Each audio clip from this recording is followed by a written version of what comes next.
নমস্কার বন্ধুরা, welcome my Dutta house kitchen. আজকে আমরা এনেছি চুনো মাছের চচ্চড়ি।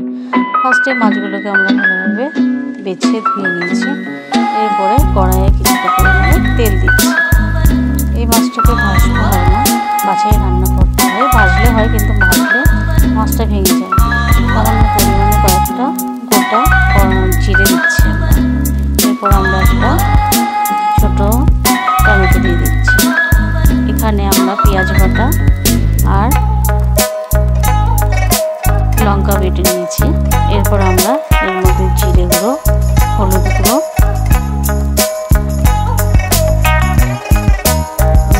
এক চামচ করে লঙ্কা গুঁড়ো দিচ্ছি। লঙ্কা যে যার মতন, যে যদি ঝাল খেতে ভালোবাসেন তবে লঙ্কার পরিমাণে একটু বাড়িয়ে দিতে পারেন। এরপর আমরা কিছুটা পরিমাণে জল দিয়ে আমরা মশলাটাকে গুলিয়ে নিচ্ছি। এরপর দেখুন টমেটোটা কিছুটা পরিমাণে ভাজা ভাজা হয়ে এসছে, একটু নরম হয়ে এসছে আর কি। তারপর আমরা কড়াইয়ের মধ্যে, তেলের মধ্যে আমরা মশলাটাকে দিয়ে দিলাম। এরপরে ভালোভাবে মশলাটা আমরা কষতে থাকবো যতক্ষণ না তেল ছাড়তে থাকবে। এরপর আমরা দিয়ে দিচ্ছি নুন স্বাদ মতো। ভালোভাবে আমরা মশলাটাকে কষিয়ে নেব। আমাদের ভিডিওগুলো যদি আপনাদের ভালো লাগে তাহলে সাবস্ক্রাইব করতে ভুলবেন না, আর আমাদের পাশে থাকবেন। দেখুন বন্ধুরা, মশলা ধোয়ার বাটিটা জল দিয়ে একটু ধুয়ে দিলাম। মশলা ধোয়ার বাটির জলটা আমরা কড়াইয়ের মধ্যে দিয়ে একসাথে মশলাটাকে ভালোভাবে কষিয়ে নেব যতক্ষণ না মশলা থেকে তেল ছাড়ছে। আমাদের রেসিপিগুলো ভালো লাগলে কমেন্ট করবেন, শেয়ার করবেন এবং আমাদের পাশে থাকবেন, আর সাবস্ক্রাইব করতে ভুলবেন না। দেখুন বন্ধুরা, অনেকটা তেল ছেড়ে এসছে মশলাটা দিয়ে। এইভাবে আমরা ভালোভাবে মশলাটাকে আর একটু কষিয়ে নেব।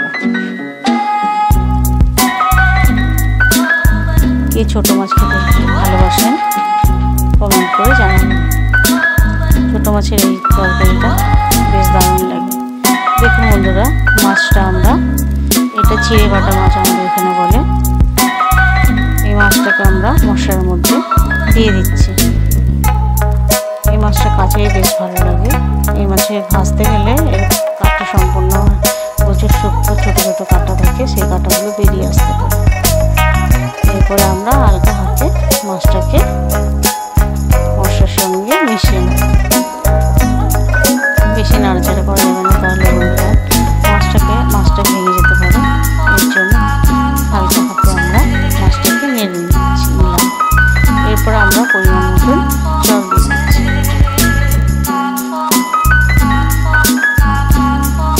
এই মাছের টেস্টটা খুব দারুণ হয়।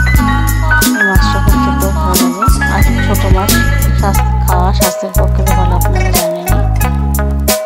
দেখুন বন্ধুরা, পরিমাণ মতন জল দিয়ে আমরা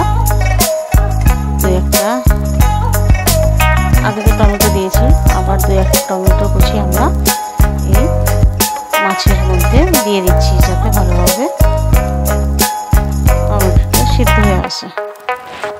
দেখুন বন্ধুরা, এবার আমরা ঢেকে দিচ্ছি। এবার ফোটার অপেক্ষায় ফুটতেও গেছে তরকারিটা। এই রেসিপিটা খুব ভালো লাগে। যদি এর মধ্যে আমের আচারের তেল দেওয়া যায়, আরও এর টেস্ট আরও দ্বিগুণ চলে আসে। কিন্তু সবাই তো আমের তেল বা আমের আচার পছন্দ করে না, বা খেয়ে অনেকের গ্যাস হতে পারে, তার জন্য আমরা দিইনি। এই রেসিপিটার মধ্যে একটু আমের তেলের আচার দিলে, মানে তেলটা যে আম তেল থেকে যে তেলটা হয়, সেই তেলটা দিলে এই টেস্টটা আরও বেশি করে। দেখুন বন্ধুরা, এবার আমরা ধনে পাতা দিচ্ছি। মাছটা হয়ে এসছে। এই মাছটা মশলা কষাতেই যতক্ষণ টাইম, তারপর বেশিক্ষণ অতটা টাইম লাগে না।